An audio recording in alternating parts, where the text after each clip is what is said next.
in Saints Central, your black and gold home for the New Orleans Saints.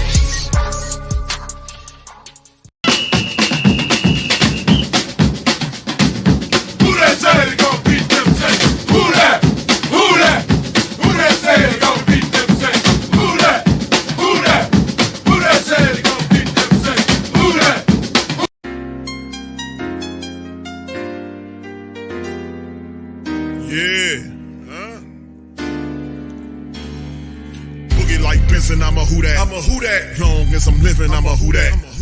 Lose or winning, I'm a who that. Sports coma, yeah, this is where we do that. Where we do that. Where we do that. Where we do that. Where we do that. Where we do that. Boogie like Benson, I'm a who that. I'm a who that. Sports coma, this is where we do that. Where we do that. Welcome, welcome, welcome. Somebody please better help. Running this thing like elf. Thank God every day I'm not a felt. Go to YouTube live with Big Q and the guys. If you ain't ride or die, the bandwagon get flipped. Been marching in, that was way for the ring. I was yelling out your chain for the championship. Bucking on town, duck down. Falcons, pluck, get shut down. Panthers ain't much touchdown. The vision really belong to us now. So much hate on the Saints, you could probably tell. Ever since Bounty Gate hit the NFL, when things seem fishy, then you probably smell the crooked referees on Roger Goodell. Yeah, running like this, and I'm a who that. Every day I'm living, I'm a who that. Lose or winning, I'm a who that. It's the sports coma, this is where we do that. Where we do that, where we do that, where we do that, where we do that, where we do that. Boogie like Benson, I'm a who that.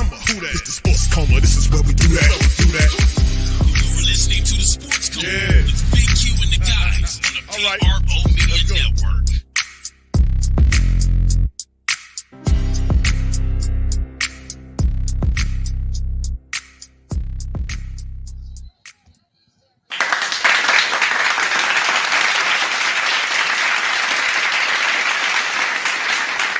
All right. Shout out to the fam, man. Appreciate y'all being in with us at this episode of the show, man. Much love to the fam, man. Game over for the Rams is the Rams didn't walk out on the field. They get the victory over the Saints. The Saints lose, man.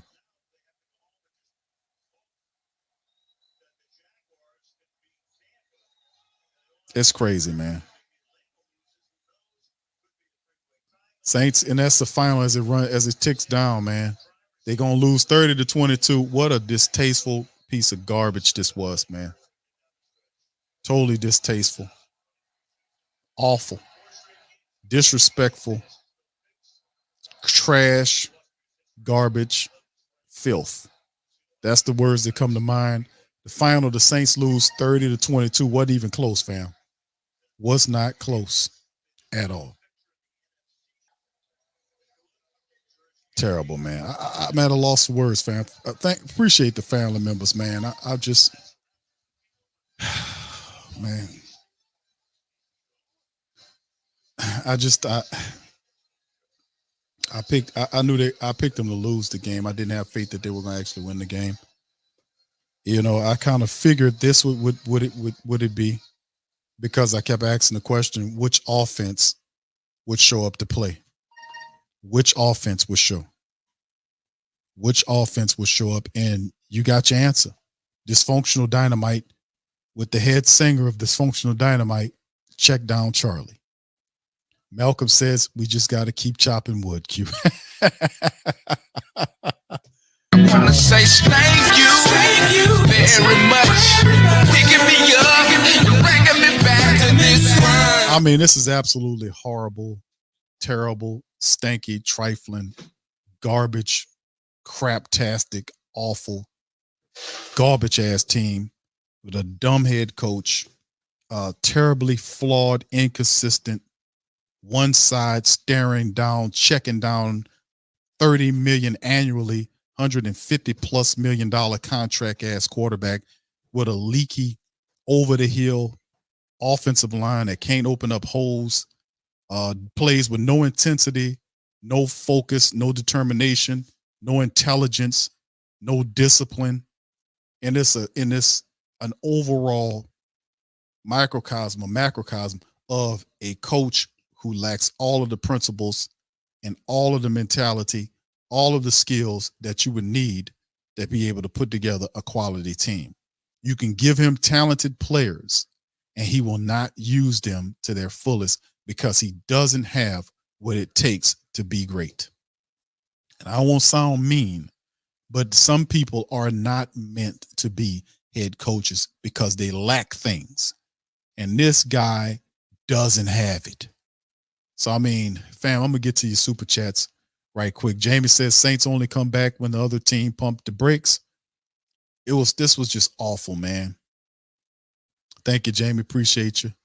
M. Dot says, not even mad this week, Q. No, because we didn't allow them to jerk at your heartstrings.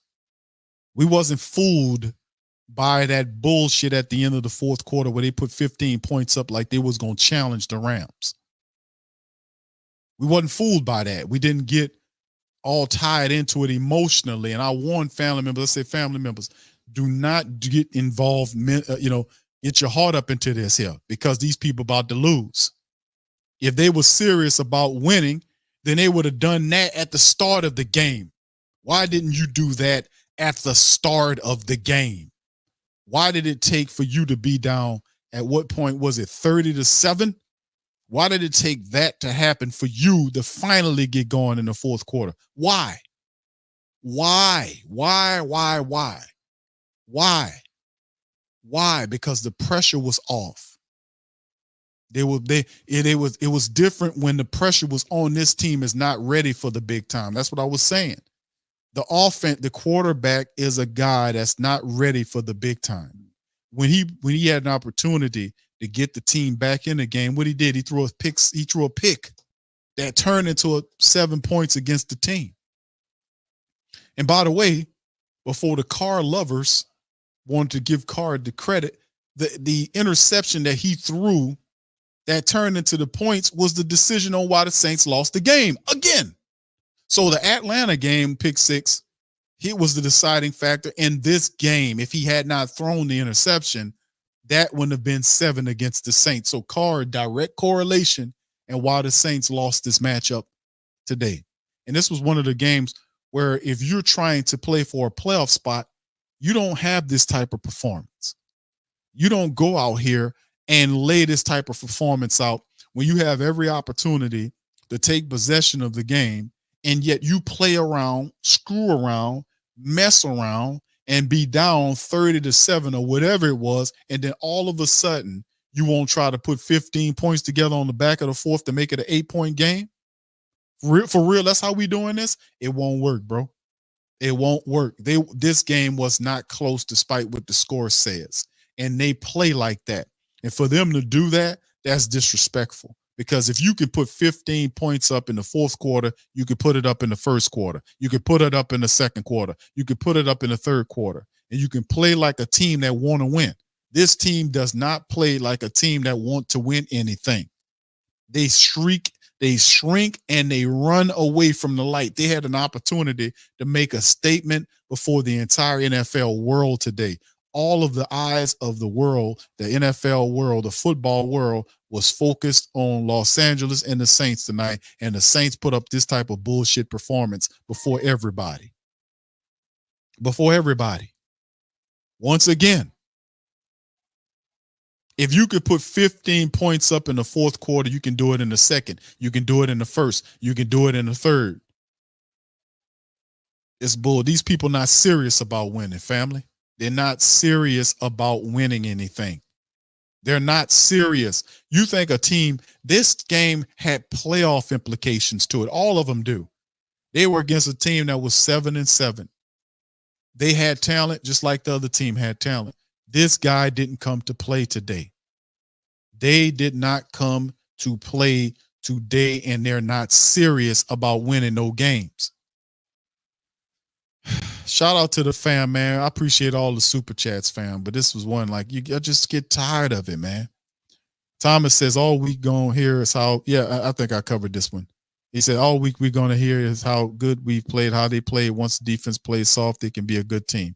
Thank you, Thomas. Appreciate you. Jesse says we should hire Dan Campbell as head coach. Look like he turned around Detroit. They're not going to let him go. Campbell got DA fired.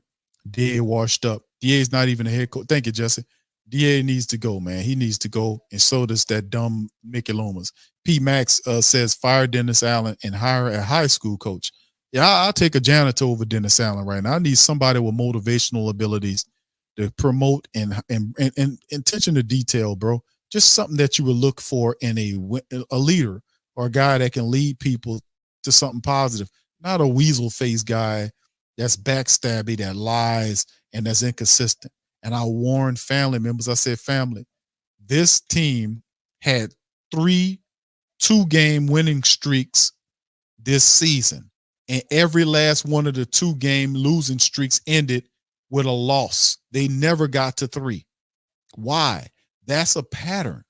The pattern is it requires a certain attention to detail and discipline to pile up 3 wins in a row. They don't have the focus or the discipline or the determination to do these things. They got a quarterback back there that is just error prone like a dog. A guy that's not made for the big lights. He started throwing touchdowns when the game didn't even matter. It did not matter when he was doing the 15 points to 2 touchdowns on the back of the game. It did not matter. It was over with. Pressure's off. So the pressure's off. We can play how we want to play. Totally stupid, man. These people are not serious about winning, family. Playing like that. They're not serious about winning no games. They're not.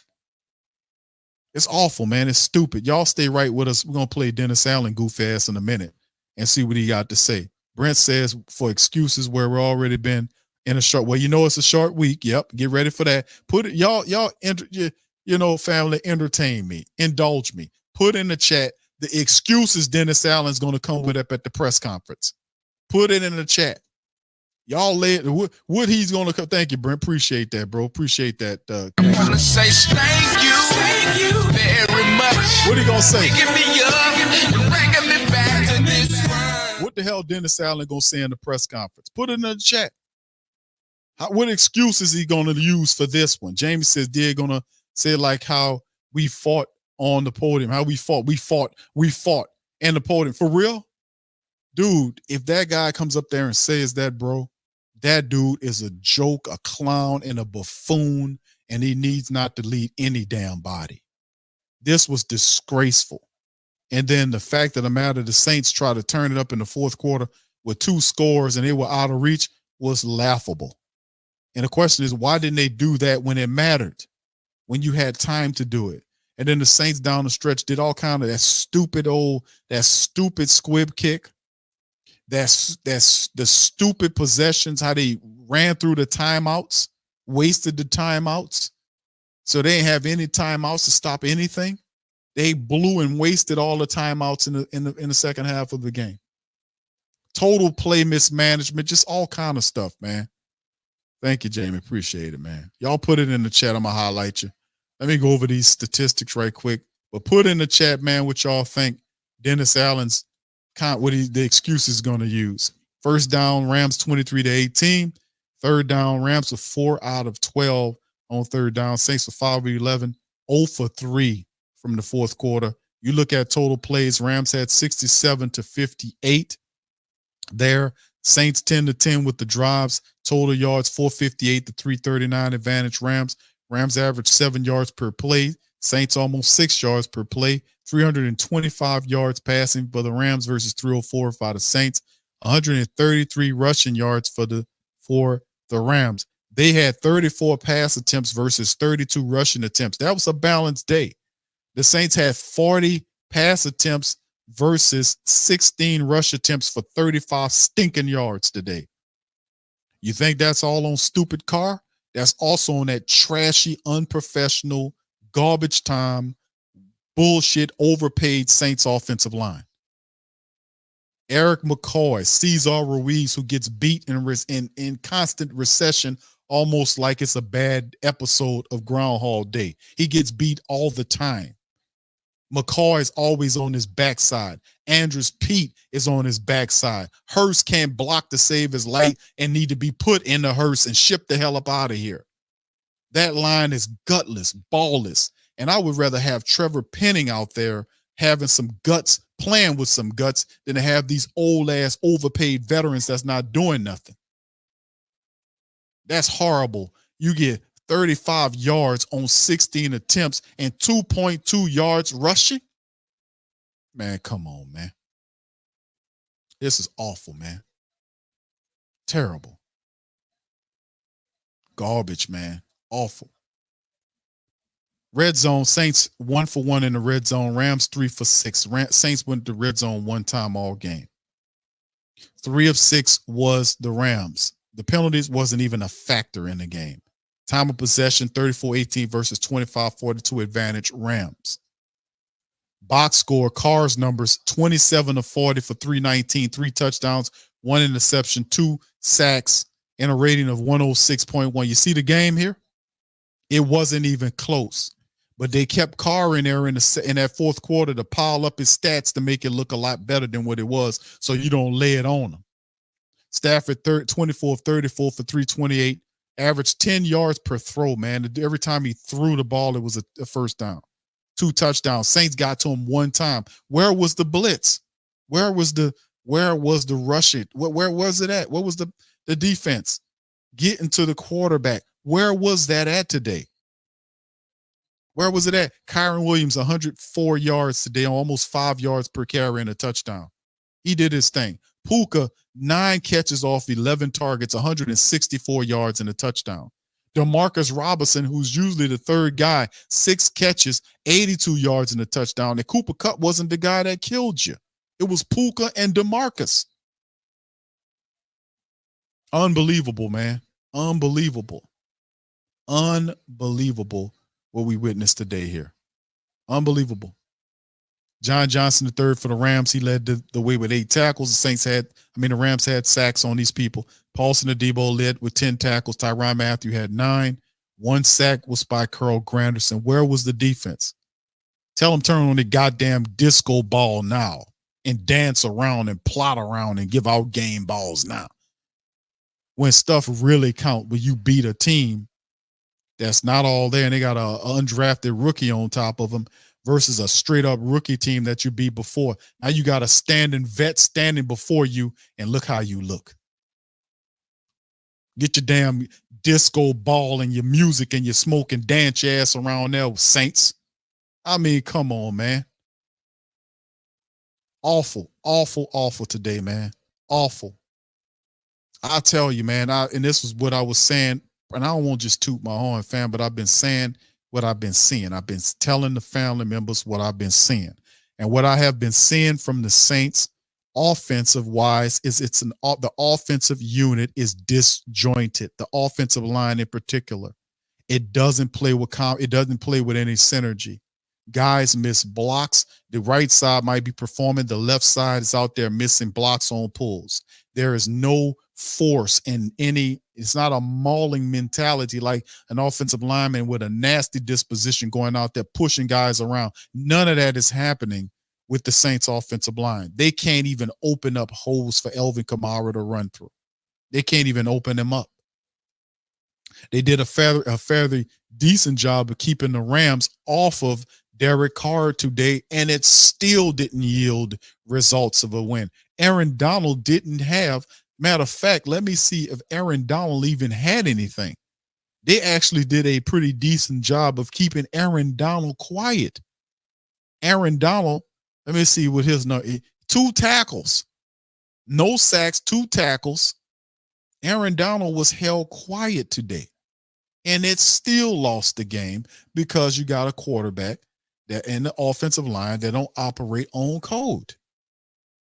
So it's just stupid, man. I'm so sick and tired of watching this happen week after week because they don't fix anything. They don't fix anything. This Carr dude does the same thing over and over again. And they pretend like he is doing something right when he's not doing it correctly. Check down Charlie here. And it's just, I'm sick of Carr. I really am.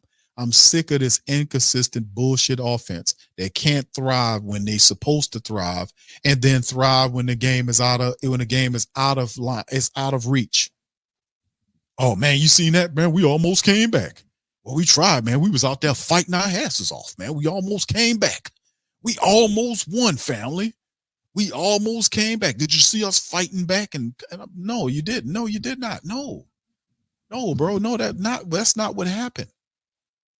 You messed around. You played around the whole game, and then on the back end of the game, you want to hurry up and put 15 points on the board and say, "Look, we lost by 8. We was, gosh darn it, we was almost in there." Man, I don't want to hear none of that, man. This was a game they were supposed to win, and they shrunk when the limelight was on them. They shrunk. And that goes to show this team ain't ready to win nothing, man. It's not no big time thinking team. This quarterback getting paid $100-something million a year. For 4 years, $30+ million a year, and he ain't no big time quarterback. Did you see how he shrunk? He threw the man, my goodness. Thomas says, Q, you think Dade lost a step as a D coordinator also because McVay and his offense was doing what they wanted to out there? I mean, I think that at some point the defense feeds off the offense and vice versa. It's reciprocal. It's a cycle effect, you see. And what the defense didn't have anything to feed off of the offense.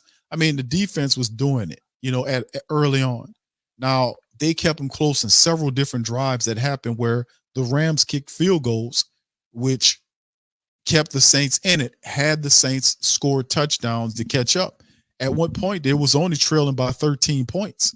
A touchdown puts them within striking distance.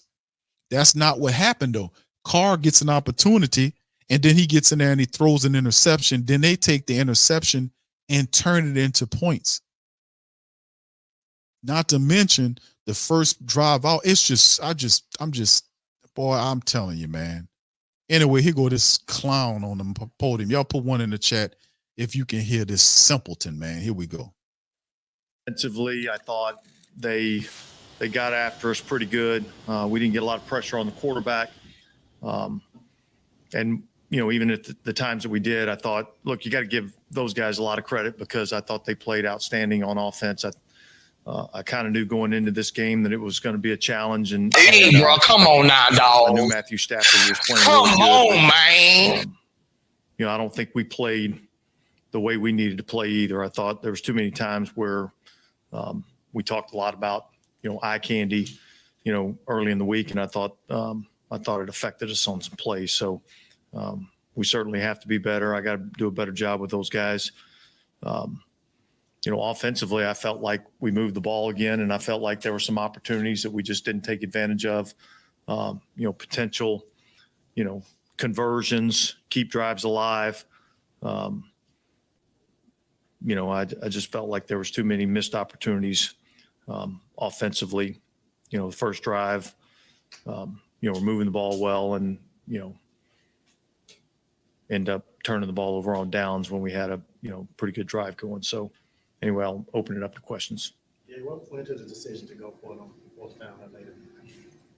Yeah, so we went for it twice on fourth down, I think, right in the first half. And look, we came into this game wanting to be aggressive, and knowing that the type of team that we were playing, the offense that we were playing, we knew that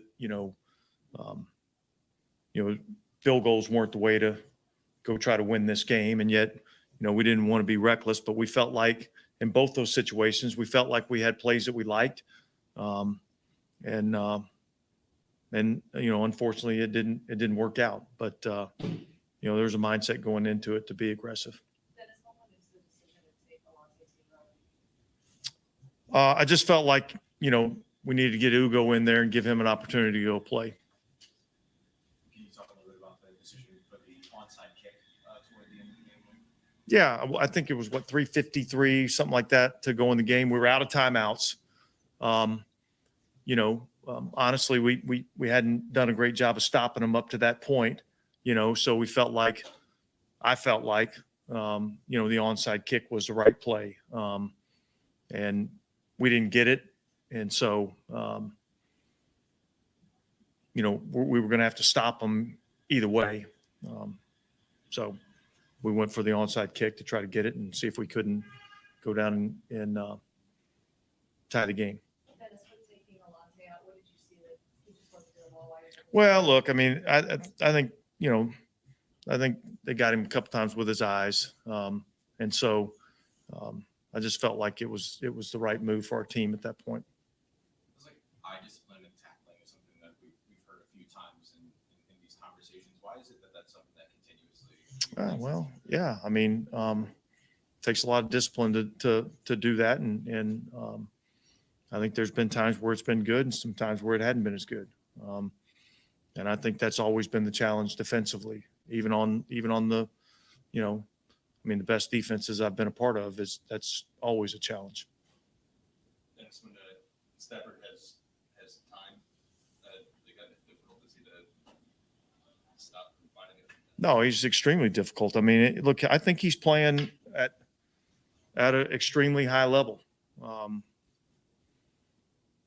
Some of the throws that you see him make, I saw a lot on tape that he's making, pinpoint throws, off his back foot under pressure, all those kinds of things. And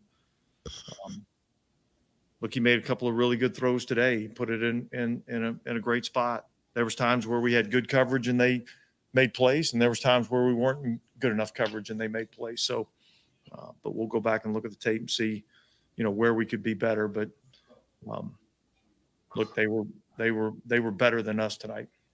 Dennis, this was another loss where the team fought back late, but it fell short. Why do you feel like it takes almost to where it's desperation mode to see things kind of moving with the offense? Yeah. I can't answer that question. I don't know the answer to that. I do know that our guys continue to fight. It's, can be a little frustrating that you'd like to think you could, do some of those things a little bit earlier in the game. And like I said, we moved the ball at times early in the game. We missed some opportunities and to keep some drives alive. So, but look, we lost on the road to a good team. And now we got to go regroup and get ready for Tampa Bay. Yes, what's sort of your message to the team now that you don't really control your own destiny? Look, I think the biggest thing is we got 2 divisional games left to play, and so our focus is going to be on trying to win those 2 divisional games, and then we'll let everything play out from there. With the onside kick, I know you said you have to stop him either way, but obviously that put them close to field goal range. Was it a tough decision? Yeah, look, it was a conversation that we had, and I felt like trying to, taking our chances on trying to get the onside kick probably gave us the best opportunity to win, and we didn't get it. Was it more that when you assess that, like you're looking at the defense and how they? Yeah, we hadn't done a great job. We hadn't done a great job of stopping them, up to that point, So, and that's part of what the conversation was. Was the intent with the onside kick to try to get a better balance or anything? Was there anything about the execution of the onside kick? Well, look, they're challenging to get in our league now based on the way they make you line up and everything. I think we were kind of hoping they would kind of overshift a little bit more. And I think the ball kind of bounced off his chest a little bit. We just, we weren't quite there to make the play. Was run blocking an issue today? It seems like. Yeah, well, we didn't run the ball well, and we need to run the ball better, because we can't just be, drop back passing team or play action passing team. We need to be able to run the football better. What do you think you can do to make the run game more effective? Well, look, we'll have to go back to work at it. You know what I mean? I wish there was magic formula, but we'll have to go back to work at it and see where we can be better. That's how you like Derek Carr. Yeah, I think overall I thought he played well. I think there's certainly some plays that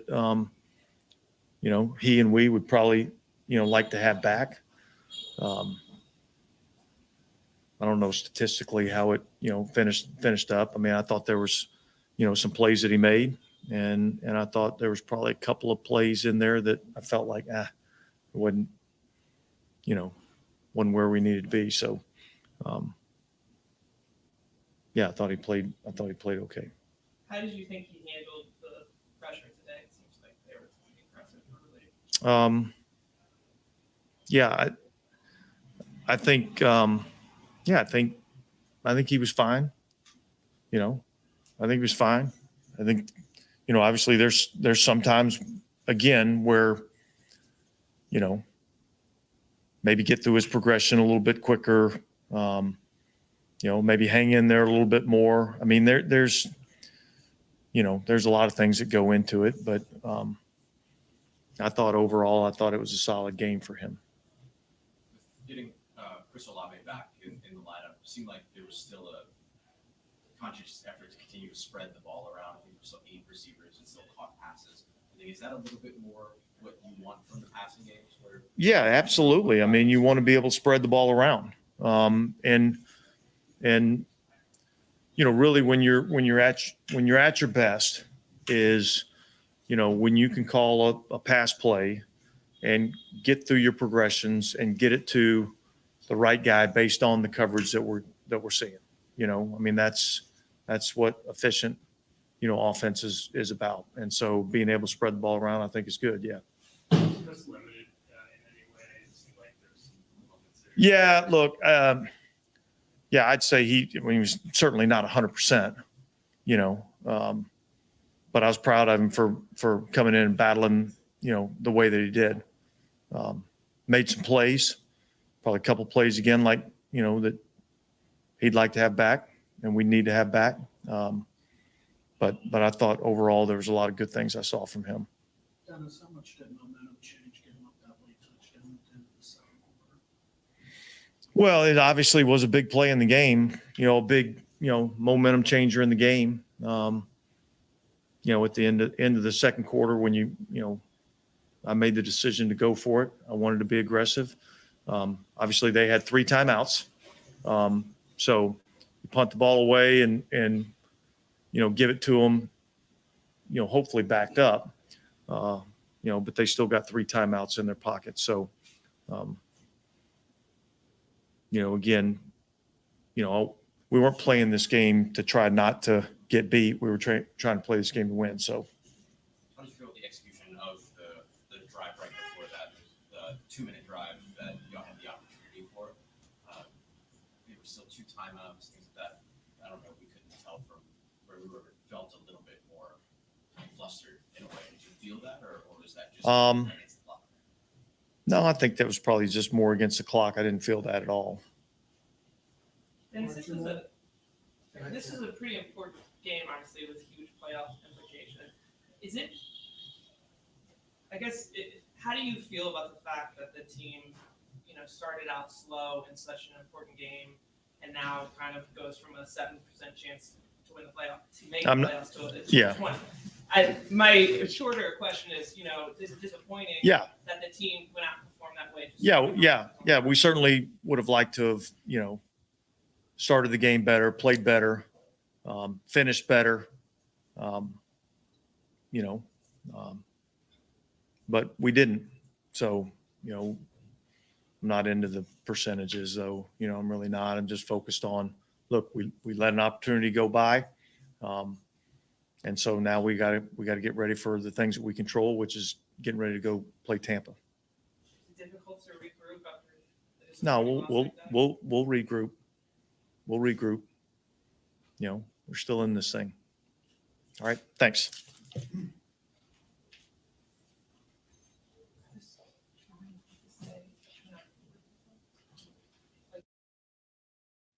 Absolutely ridiculous, man. Let me add something to this, man. That was absolutely garbage. The guy's a joke, man. Listen, dude. Derek Carr, how he performed tonight was a joke. The numbers are lies. The most of the numbers happened for Carr was in the fourth quarter when the game was out of hand. This game was never close, despite the fact that it shows the Saints lost by 8 points. This was garbage. So and this is the hypocrisy of a dumb backwards coach who will want to elevate his quarterback when he does well, but doesn't want to criticize him when he was directly involved with why the team lost the game. None of this made sense. None of it made sense. This guy is over his head. He's over his damn head. All of this is garbage. What the hell is he talking about? The running game didn't work, and Elvin Kamara tried to get going. He can't get going because the offensive line for the Saints suck. The left tackle and the left guard are putrid. The center, McCoy, has regressed.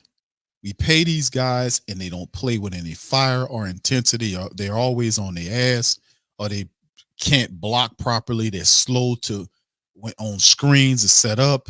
I'm just sick of seeing the trash. How is Elvin Kamara supposed to run through that garbage? I mean, it's terrible, man. It's awful. Dennis Allen is a freaking moron, man. Anyway, let me bring Pops Q in, man. Pops, you listen to that shyster Dennis Allen talk mess and trying to elevate his putrid quarterback. And they look at Carr's numbers. Carr numbers actually play pretty good, Q, in the game, man. Shut up. Carr gave you garbage time stats to pad his stuff so he can look decently. The Saints, why didn't he perform like that when the game mattered? Is the question I'm asking. It's a good question. It's not Carr bashing or Carr vandalizing. It's not talking crap or being disingenuous. Why didn't Derek Carr play like that in the third, the second, and in the first quarter? Why did he put up 15 points and play like that on the back of the game when the game was out of reach, when the game was already over? Why did they not play with that same intensity? All right, shout out to you, Brent. Man, he says for aggressive checkdowns. Look, we're only in week 16. Come on, man. Right.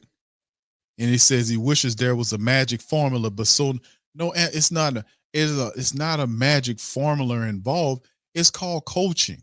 It's called knowing what you're doing. It's called attention to detail.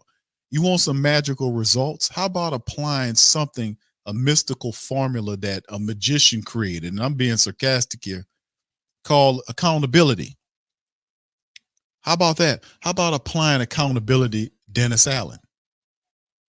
How about calling a spade and telling the truth, Dennis Allen? How about criticizing your stinking quarterback when he does wrong? And not only that, but instructing his offensive coaches to fix the flaws in his game. And if he does not perform, you bench him for a guy that will. How about that? But he won't do any of that because he's not a real coach. He's a dummy. He's a moron. That's why he doesn't change anything. And they got this stupid philosophy about Derek Carr being a savior. Derek Carr is not anybody's savior. He had 40 attempts tonight and still couldn't bring. And his interception was the reason why the Saints lost. His turnover turned into 7 points. They lost by 8. Had he not turned the ball over, they might have won the game. So, I mean, the dude is unbelievable. We're going to pull Pops Q in. Pops, welcome on in, man. Talk to me about this, man. Let me know what you've seen tonight from the game.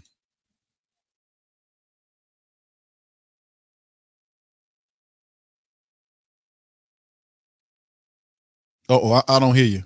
I think you got yourself muted. All right, unmute yourself, Pops. I see you muted there. All right, you're good to go. Yeah, I see some things in his game, and he is still doing that stare down. It's amazing he's completing any kind of passes. He doesn't have a quick 1, 2, 3, let the ball go regression. Or he don't understand the mechanics. There's something about his mechanics. He's got the arm to reach to get the ball out, but his mechanics and his choices of where he's going with the ball seem to have some issues. I never expected him to beat the Rams.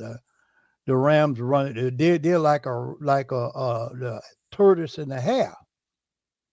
The Rams run a hair type offense that's fast, and they're running in turtle mode or tortoise mode. They're very slow. Except for they got a couple of wide, fast guys that they can get the ball to. He's not even looking at his tight end. He got one tight end pass out, but you got to be able to get more than that. And where was Graham? Why was Graham? So there's some special reason why they holding him out. I don't understand that. He could have helped them in this game. Why was Jimmy not in the game? I want to know that question. And and it's the same dribble. I call it dribble, dribble. It's coming out of this man's mouth every time he gets up there to speak. It's embarrassing. I fully do not expect them to beat the Tampa Bay Buccaneers come whenever it is Sunday. I don't expect them. I don't even have faith that they're going to beat the Atlanta Falcons. And those are two games. Those are must win. If they're going to get the division, they got to win. You can't win with this guy playing the way he's playing. It's just not going to happen. The running game, offensive line, that offensive line coach, maybe they need to get rid of him. Well, you got to give credit to them always first. They beat us, and we did a great job of fighting back, but it wasn't enough. And so proud of our guys for that always, with the way we executed at the end of the game in the second half. But obviously losing game by 8 points, it hurts because you think about every single play, that what could have been, but it's tough. You got to tip your hat to them, to their coaching staff, to their players. And they did a great job. In the half sequence, did you feel that was kind of a little bit rushed since you guys had 2 timeouts, or did it kind of play out the way you thought it would? Yeah, we all feel better if Chris's shoe doesn't blow up, and we got to play there, and he made a great decision on the route, exactly what we talked about. He ran a great route, and then his shoe just rips apart, and it's like, dude, not the time, for that, and then he can do about it. But I think that then after that, you're trying to, make the play, make something happen, and both times on the 4th down, I love the aggressiveness. DA, was very clear on that to the team, and obviously against that offense, it's you're not going to win a lot of games kicking field goals against them. You play them 10 times, you keep kicking field goals, it's going to be tough. And so we knew as offense we needed to execute, and there was just a couple. I mean, we had opportunities. There's a couple. The second one I had to get it out quick and tried to guess, where he's going to be. And then the first one, they just got in there. Chris ran a great route, and we would have had that one, but they made a play. Derek, how do you feel like the offensive line held up against the pressure tonight?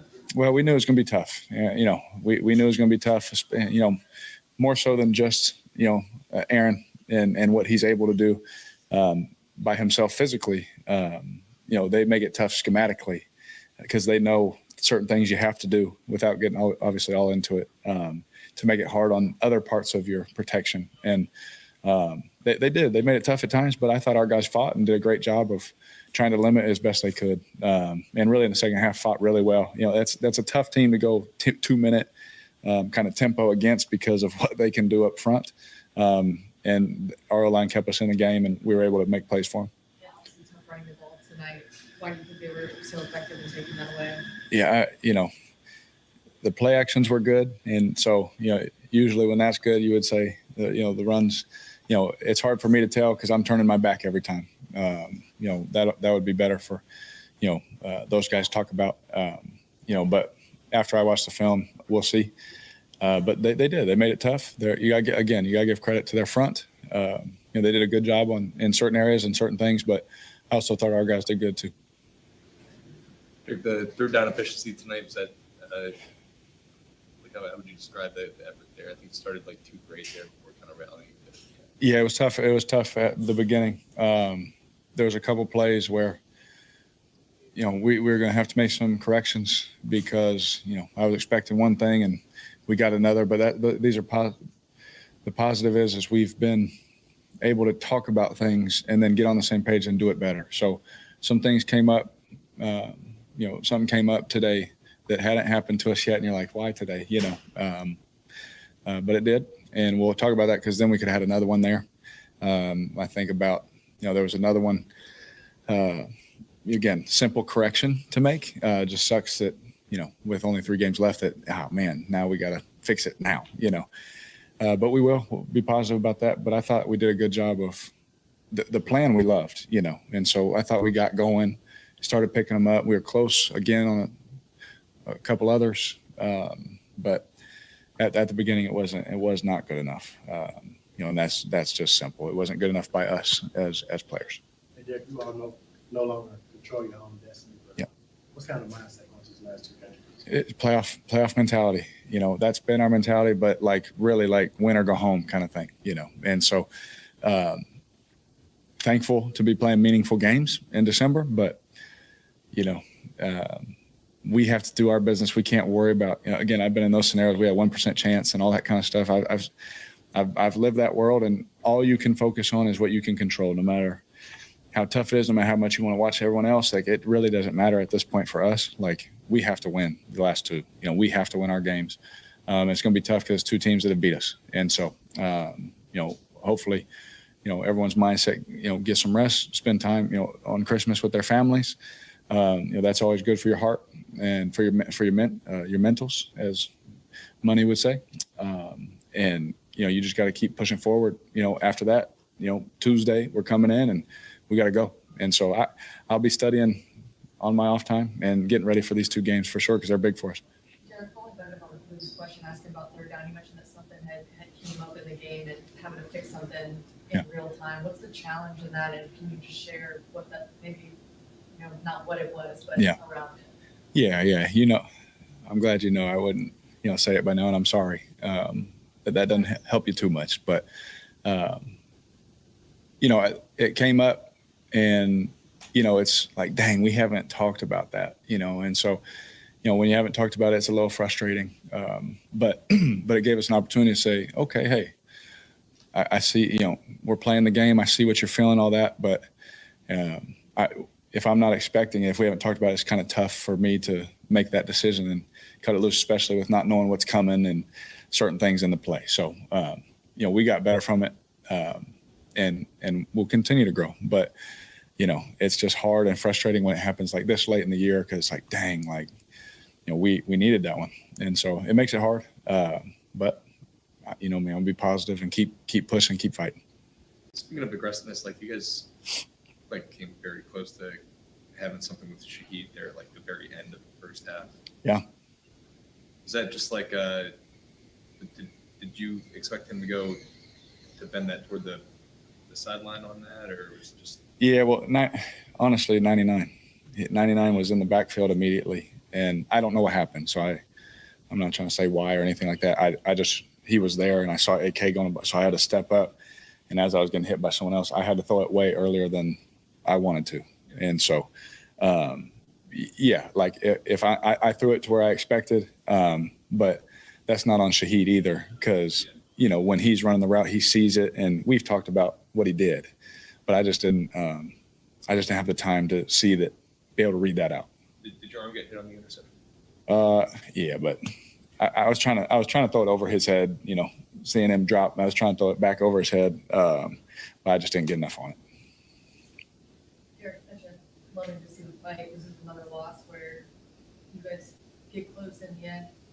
Is it frustrating, or why does it feel like it maybe takes until it's desperation mode for the offense to come against games like this? Yeah, I don't know. I felt like for a few weeks here now, minus a few times, but I really felt like we've been doing a good job. We've been moving the ball. We've been doing things. Even today, I thought we were moving the heck out of the ball. We had a lot of explosives in the pass game. We felt very confident with all that, and that felt good. But the execution of critical situations wasn't there. And it takes offensive football. It takes all 11. It takes all 11, and that's frustrating. Yes, I am human. That does anger me, and but I'm trying my best to be positive and keep pushing forward because that's all I know to do. Because that's what's going to solve the problem. So, also at the end of games, Coach Gruden always told me, he said, we're never out of a game. We keep that right arm in it. So I've always just that mentality. You just as a quarterback, I kept telling our guys, keep believing. We're going to win. We're going to win. Boom, we'd score. Boom, we'd score. Then you felt the belief rise. But we didn't. We just ran out of time. Derek, how much of a momentum change was that? Not making it on fourth down there with under 2 minutes left, and then they come down and score right before half. You're exactly right. It was huge. Yeah, it was, and it hurts. It's hard. And again, when we knew we were going to be aggressive in the game. DA was very clear, with that, and especially laying out the plan. Hey, if they're doing this and it's going like this, and we got to be aggressive. You can't beat these guys kicking field goals. They're just too good. They're Super Bowl champions. And they still got a lot of their guys. And so, we knew that. We just felt bad that as an offense we couldn't, execute that for them, because then it makes it hard, momentum wise and on the defense. And we don't ever want to put them in that position. When you can't get the run game going like today, we've got stopped up there. How does that make you the passing game more difficult? Yeah, it makes it difficult, especially with 99 over there. Especially when he knows you got to throw it. That makes it difficult on protection calls, because now they can do certain things because they know you're doing things for him, and it absolutely makes it difficult. But I thought we threw it well. I thought our guys, for the most part, were where they needed to be.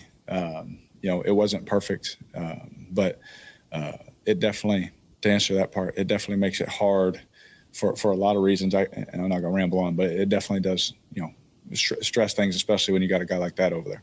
And, obviously late in the game, with the big deficit you had to throw, but early in the game, do you feel like things were too one-dimensional?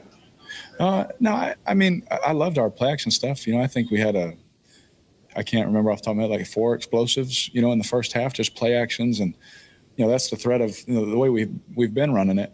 That's the threat. When I talked about earlier this week, when I turned my back and they got to make decisions and things like that, and guys are winning. I thought that was a big part. I thought that was a good part for us, honestly. But I think it's hard for a play caller. He calls one and it's 2nd 10. It's not a lot of calls that it makes it easy. It's not efficient. So we'll look at that. Again, I'm turning my back to those, so I don't know what was going on. But we'll look at it and try and correct these things for these last 2. Along the line of play calls, was there just not a whole lot of things in place for Jimmy Graham today? Yeah, there was a couple of times where he could have got it in certain looks, certain coverages, or matchups, ended up getting the ball to somebody else. And so that there was definitely a plan in place for him. So I wouldn't say that it was like that nothing was there for him. It was just certain looks that the ball just happened to go to other people. Good. Thank you. Yeah, appreciate it. Thank you. Merry Christmas. Wow. You want to talk about trash, garbage. My goodness. I mean, absolutely horrible. Man. One of the family members said something, man. I just want to liven the mood. I'm going to play this right quick. Getting Carr out of here, man. Here it is, fam.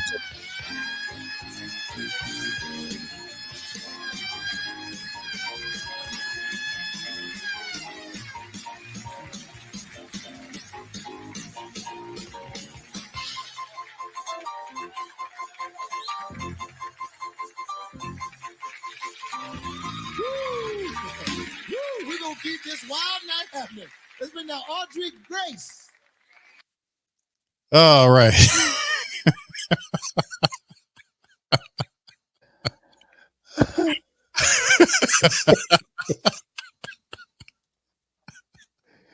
Oh, God. Pops in the goddamn Sandman out to get that word salad there. Yeah, get his ass up out of it. But look, he got out there quick. He said the same thing he always say every time he lose a game, and then he got his ass up out of there. we in bad shape, family. I'm telling you the truth. Lord have mercy. Oh man. Yeah, this is terrible. Go ahead, Pops. Finish your commentary, man. Well, I mean, I don't know how far we can go with this guy. I don't, because it looked like the defense kind of gave up. They wasn't run stopping as well as they normally have, and then they weren't on point with some of the tackling, especially from the wide receivers and the tight end. They were missing tackles. You know, some of them was even out of coverage. And I agree, son. I think we need to make wholesale changes, starting with that head coach on down. Get some people in here that can mold this team like it should be. Because DA is not the person. He's not the guy that could get this team back. He's had enough time to do something. I mean, he's got Peyton's for the most part, he's got Peyton's players, and he still can't get nothing accomplished. It's time for him to. I think time for him to go at the end of the season, especially if we lose these. This is a crucial game coming up right here, even worse than the Rams game. But if they like I said, if they can beat the Bucks and the Falcons, they might have a chance. But Tampa's starting to roll. They win a few straight. The offense starts clicking. I don't see no hope for them. So it'll be wait till next year time again. Yeah, that sucks, man. Yeah. That's awful, man. So, I mean, this is what it is, fam. Tonight, I won't hold y'all very long. We're gonna return. We'll return probably either Friday or Saturday, man. We kind of for rescheduling the program note for our Pelican Postgame Report family members. The Pelican Postgame Report show has been moved to Friday, where we open up the phone line so we can recap the Pelicans' blowout win over the Cleveland Cavaliers. We'll cover some trade rumors and other things. Well, as far as the Saints are concerned, we'll pop up here tomorrow. You know, y'all just hit the notification bell. And like I said, what makes this even worse is the fact that you watch the head coach and the quarterback, two people that's directly responsible for why the team is 7-8, losing games, and you hear they don't have a clue what's going on. It's almost like these damn people live on another planet. Like you're living on Earth, and these people are living somewhere out in Pluto some damn way. It's all in a whole nother galaxy somewhere. They're not even close to what's wrong with this team. I mean, Dennis Allen doesn't have a clue, and his quarterback is involved in word salad. As long as that's happening, there will be no resolution. There won't be any answering of questions that have any positive thought that'll bring some solution here, some resolve. As long as the decision makers behave like what Dennis Allen is doing and the quarterback Derek Carr and Mickey Loomis, there'll be no resolution. They're not trying to win. The main thing that they need to do, if they're really serious about it, is start making changes. A person that is not making any changes to the offensive scheme and the team, the offense been stinking all damn year, and this guy week after week refuses to make changes and keeps everything the same. They're not serious about winning. You're not serious about winning. A quarterback that stands up there and talk about that they fought to get back in the game when you know that they didn't fought to get back in the game, when they basically took 3 quarters of football off and think that they can win in the fourth quarter, that's a joke. You did not fight to get into the game. That was BS. What they did was pad his goddamn stats so they can stand up there and say Carr threw for 300 yards or whatever it was and 3 touchdowns. It's a team effort. These people are not serious about winning, man. They're not. Anytime a general manager who sits on his ass, refuses to get involved and stop a coach who's obviously over his head, way over his head. The team is 7-8. And they facing the Tampa Bay Buccaneers. Is there anybody out there that think that the Saints gonna win the game? There's nobody even thinking that. They don't even believe that. You know why? Because the Saints don't have the answers. They're not serious about trying to find the answers.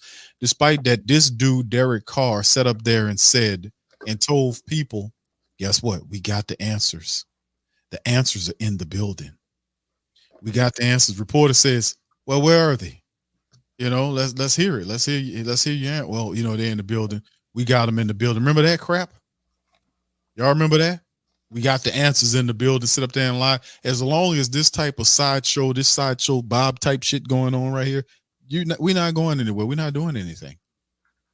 These people are literally engaged in a very kindergarten level, preschool level propaganda. That don't even make any sense. We got the answers in the building, and what's the answers? Well, we can't tell you. And then you got 2 games left in the regular season, and they still stink. They still can't galvanize consistently to do anything positive. And keep talking about looking for answers while not making any changes. These people are not serious about winning. So I'm going to tell everybody out there to do not buy their tickets. Do not buy their junk. Do not go to any of their festivals or little outings that they put on. Do not support these people because they're playing games. They're not serious. So if they're playing games and they're not serious, then you get serious. You get on code and keep your money back. This is the only way out of this. Miggy Loomis is too stupid, lazy, and trifling to do anything about Dennis Allen. He hired him, and he intends to keep him there as long as he can keep him there, even if he's losing games and missing playoff berths and misses a whole nother playoff. He's going to try to keep him there. He's going to try to keep Dennis Allen in place. They don't want to. They leaked the report, and I think they're stupid enough to believe that they don't want to make a change with the guy and the guy not winning. What sense that makes? Because they're not serious about winning, because we keep giving them all the money. So hold back. Don't pay them people nothing. Don't give them nothing. No more money. No more money for tickets. No more money for concessions. Do not go do these damn games anymore. No more of these. None of that until they show you that they're serious about winning. Do not give them any money. And they listen to everything and say they don't like what I'm saying. But you can't take from the Who Dat Nation and give them an inferior product and then stand up there with this guy and he sits up there and does a bunch of word salad and just babbles and says absolutely nothing that speaks into the mind of why he was throwing interceptions, why he's reading half the field, why he refuses to go to progressions correctly, why is he checking the ball down as much as he is, why his passes are sailing, why his passes are inaccurate, why he's throwing into the ground or over the guy's head. They talked about the ball that he threw to Chris Olave. That was a dart that didn't need to be thrown. He could have put a little bit more touch on the ball. It's just a bunch of stuff with it, and it goes back to the quarterback because the guy holds the ball or touches the ball more than anybody. If he doesn't make the proper decisions with the ball, you're not going to win. So all of a sudden he gets hot on the back of the game and puts 2 touchdowns up real quick. Where was this at during the game in the third or the second or even the first quarter? You know why? Because the pressure was off. They were losing, so they cast away all doubt and started playing freely. That's a telltale sign. It's not a primetime team you're watching here. This offense is not primetime. They're not ready. They're not ready for what they're talking about getting there. These people are not ready for playoffs or anything. They're not serious because they could have took a step in the right direction by beating the Rams. They could have took possession on the temporary basis if they would have beat the Rams today. They went from 7-7 to 8-7, and at least to see what happens with the Rams. The Rams could have lost to the Jags. You would at least had that on them. But they continue to do what they continue to do, which is represent the folly and the dumbness of Dennis Allen, the up and down bull crap ways of Dennis Allen, the up and down Jimmy ass ways of Dennis Allen, and a word salad ass quarterback that doesn't want to take any responsibilities for plays that he's making that's hurting the team, including his interception today that hurt the Saints that was translated to a touchdown. Terrible, man. Stupid. Brent, shout out to you, says, remember Carr, it's going to be beautiful. Yeah, all his word salad. Well, just look at the next game. Come support us. Right. He wishes there was yeah, exactly. Thank you, Brent. That's what it comes down. It's like, remember these stupid people, man, for real, what they say and the lies that they spew. When Derek Carr set up on this same podium and talked about they had the answers in the building. Or you got the answers. What's the answers? Can't tell you, that's such and such. And now the team is 7-8. They have an extended bye period, like a mini bye, where they'll be able to go up against the Tampa Bay Buccaneers. And the Saints is not a primetime team. This is not a team ready to do anything, man. This guy on the picture, he is not going to fix the shit that's wrong with his game that's killing the team. I'm gonna say it again. The dude stares down guys too much. The interception that he threw to the defensive back with the Rams today was a dumb play that any college quarterback wouldn't have done. You could look over there and see that there was a guy there. He zoned into Juwan Johnson and threw the ball irresponsibly into coverage without seeing the people that was there. This dude making $30 million a season doing this dumbness, man. Third string quarterbacks in the NFL wouldn't have done that type of stuff, man, that he does out there. This is a con job, man. I can understand a handful of shit that you bad at, but this dude how did he con his way to where he is right now playing like this?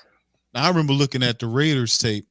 He was not nearly as flawed as what he was here. But here, his game is severely disintegrating. When you just looking at half of the field, staring down guys, not even looking where you're throwing the football into coverage where guys are intercepting it. And then you can't drive the offense. Could you explain the pass where he threw to Juwan Johnson toward the left side of the field when he didn't even connect with him? The ball was 5 to 10 yards outside of where Juwan Johnson is. And that was a 4th down play. How explain that one? So, I mean, it's just, bro, I'm just sick of this because they're not serious about fixing the problems because they're not going to tell him what I just told you. They're not going to tell him that. They're going to sit up here and pretend like he has it all and he just needs to get better in knowing the offense. Whether he knows the offense or not, you can't get away in the NFL with that style of play against good teams. You can't do it. You can't get away with staring guys down like that. They'll take advantage of that. The poor teams won't, but the good teams will. And that to a degree explains a lot why he didn't win in the playoffs or that he didn't get there, because you can't get there like this, especially if they're relying on him to be the guy to take them there. And they're putting it 40 times in his hands to throw the ball, which they were forced to because the offensive line could not open up lanes for Elvin Kamara to run. The same stuff all over again. But do we change up anything? We run the same garbage out there over and over again. The same garbage. We don't threaten. We don't get Doug Marrone. Marrone needs to be fired and replaced with somebody that knows what they're doing, because that line is trifling. That's a veteran line, and those guys been here for at least 3 to 4 years. Each one of them has been here for at least 3 to 4 years. Every last one of those guys. Is no reason why the Saints offensive line can't open up lanes for Elvin to run. And they don't just do that against the good teams. They can't open up lanes against bad teams. The defense is not it's not kicked out of this either. The defense set up on their ass all day there and didn't get one sack on Matthew Stafford the entire game. One sack. They didn't get in there and knock them down. They didn't sack them multiple times. Where was the blitz at? Dennis Allen? Nowhere. This team is not a big time team. They're not ready, and these people are not serious. That's what it comes down to. They're not serious about winning here. They're wasting time, is what they're doing. That's exactly right. I'm gonna waste time. I'm done right here. I'm about to take my tail and go ahead on about my business. Anyway, last thoughts, Pop, before we vacate the premises. Well, see y'all next year. I don't see him beating Tampa. He doesn't have the temperament to handle Tampa's defense because they play fast. The running game still is not where it needs to be, so they're not going to run the ball well on Tampa. The only other alternative is they're going to have to pass to win, or they're going to have to scheme their way to a win. And Carr seems to be too slow to react even to schemes. I mean, on one of those fourth down plays, the guy was open, he overthrew him. So ball on down a couple of times. I say he overthrew them. So he's just not temperamentally in the game to the level like Drew Brees was. You know, they would never got Drew off the field that quick. I mean, there was times when they did, but for the most part, Drew, when he got through and came out of that snap, after the snap, before he made the snap, I came out the hole, he knew where he was going with the ball. It only took him a few seconds to look around and find a guy open. And usually, if you can react that fast, then your people don't get covered up. They cover the Saints secondary, the Saints wide receivers, tight ends up because of Carr's reaction. They know Carr is going to only look one way. And in this fast-paced league, you only got a couple of plays. You only got a couple of seconds to go. In other words, they're going to grab you and put you on the ground. So I don't know if he's ever going to develop that level. And Dennis Allen has stubbornness, won't play Jameis, and won't get Jameis ready to get in the game. You know, I don't blame Jameis. They won't get him. If you're not going to play me, trade me. You know, they trade the man. Don't have him sitting around you, waste his career, and you're going to start a half-meat quarterback, paid him all this money, and he's still losing games. For the most part, he lose. I watched that play on the interception. Threw it just like you said, Sonny, threw that ball right to that guy, to the defensive player. Man, just stand there and wait on the ball to come to him. Johnson was covered by 3 people. Why would he try to force the ball in there? I don't understand it. I never will understand that. And right now, it's just a dog and pony show they got going on there. If I was Miss Gill, I'd come in there and clean them all out of there. Get rid of Mickey Loomis too. Get rid of all of them. It's time for new blood. It really is. It's time for new blood.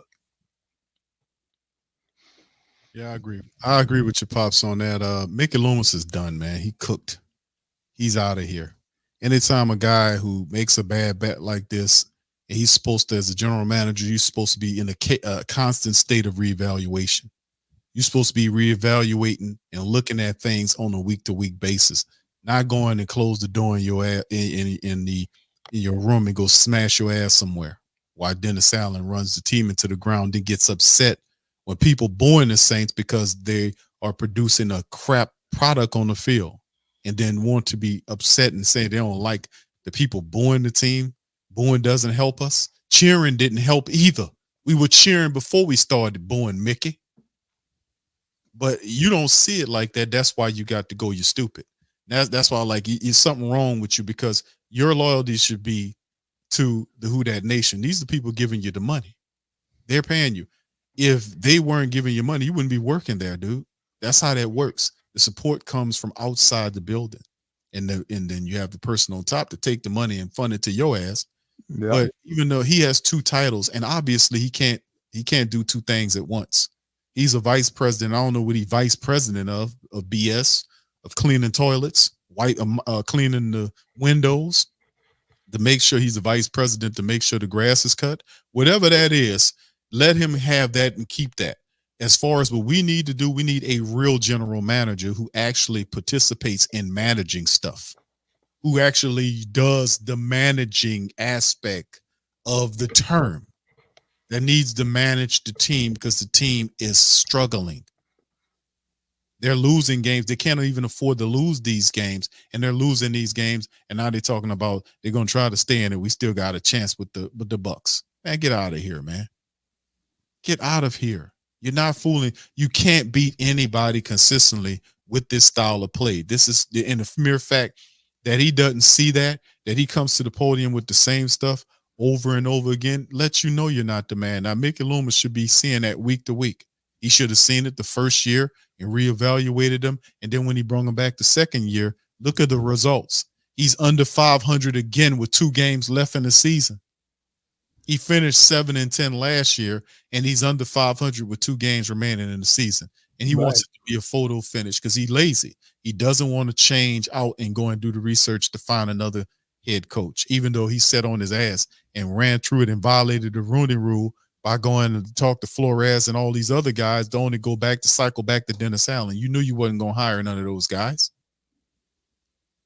So the guys that they didn't hire was the guys kicking their teeth in every week. It's crazy. But in the end, hold back your money and support. Don't go to none of these functions. Don't give them no money. Don't buy none of their crappy merchandise. Hold back. Don't buy anything. You want to buy something, buy somebody, buy from us, buy from other family members that's building. Don't give your money to the Saints. If you got to support somebody that's rocking with you. It don't have to be me. It can be anybody. Support somebody that's rocking with you, that you vibing with, that you believe in. But don't support these people, man, because they don't deserve it, man, for real. All right, so anyway, that's going to be the end of the stream, man. Listen, I appreciate you guys for chiming in. I'm going to get on out the way. I'm going to try to promise to pack up and be here for Friday. We got the Pelican postgame report we'll be doing tomorrow. We'll be opening up the phone lines. And if I don't give you a show for Friday, family, it will probably be Friday. I know it won't be Saturday, but it'll more than likely be Friday. Perhaps Saturday, it'll be Christmas Eve show. I don't know. We'll see. But just hit the notification bells on that, fam, and I'll make sure I pop up back up here, and we'll have some reaction, man. This is pathetic, man. Saints go down to the Rams 30-22, and it wasn't even close. Don't be fooled by that score. Don't be fooled by that at all. Much love to the family. I'll holler at you on the flip side. I'm out. Who dat? Yeah. Huh? Boogie like Benson, I'm a who dat. I'm a who dat. Long as I'm living, I'm a who dat. Lose or winning, I'm a who dat. Sports coma, yeah, this is where we do that. Where we do that, where we do that, where we do that, where we do that, where we do that, huh? Boogie like Benson, I'm a who dat. I'm a who dat. Sports coma, this is where we do that. Where we do that. Welcome, welcome, welcome. Somebody please better help. Running this thing like Elf. I thank God every day I'm not a felt.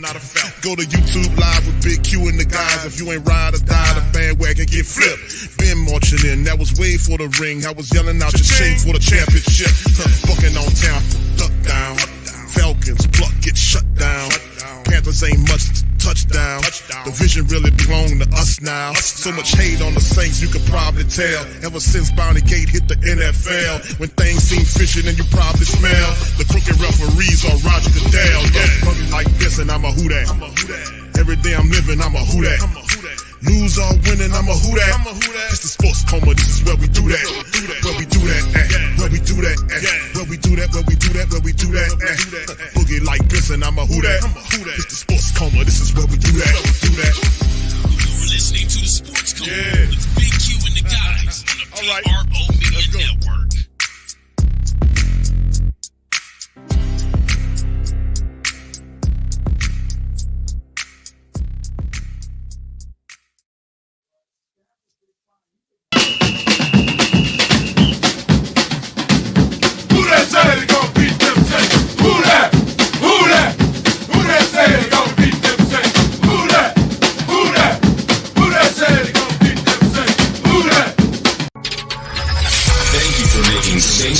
Your black and gold home for the New Orleans Saints.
TheWhoDatDaily.com. That's right, thewhothatdaily.com. Your one-stop shop for everything New Orleans Saints, New Orleans Pelicans, LSU Tigers, even the top flight boxing news. So if you're a Who Dat and you're looking for a place to stay up on your team, whothatdaily.com is your site. The whothatdaily.com for the sport Who Dat in all of us.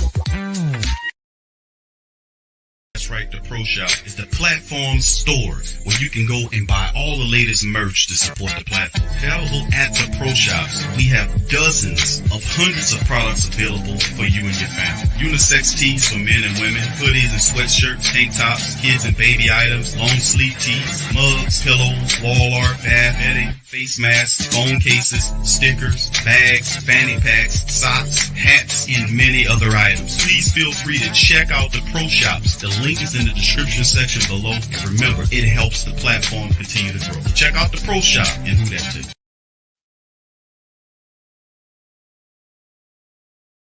HomeBistro.com. Freshly prepared, home delivered, restaurant quality gourmet meals delivered straight to your home. Choose from over 50 plus gourmet meal options cooked by world-class chefs and delivered frozen, ready to eat within minutes and no commitment. Welcome to the One Shop Gourmet Food Delivery, specialized in affordable options to eat right and feel great. 100% satisfaction guaranteed. Every ingredient is handpicked to the highest standard. And why you should buy from HomeBistro.com? Restaurant quality, made with natural ingredients, delivered right to your door. Overnight shopping is available. Diabetic, paleo, heart health, and vegetarian options to eat. Doing business since 1999. Courteous, knowledgeable, and professional support. Complete PCI compliant SSL security ordering, and great meals. Choose from some of my favorite dishes: the Mediterranean chicken with orange honey sauce, the charbroiled chicken romesco, or the grilled chicken breast with sweet and spicy vegetables. No matter what you choose, you can't lose with HomeBistro.com. Eat great, feel good, and save some money with Home.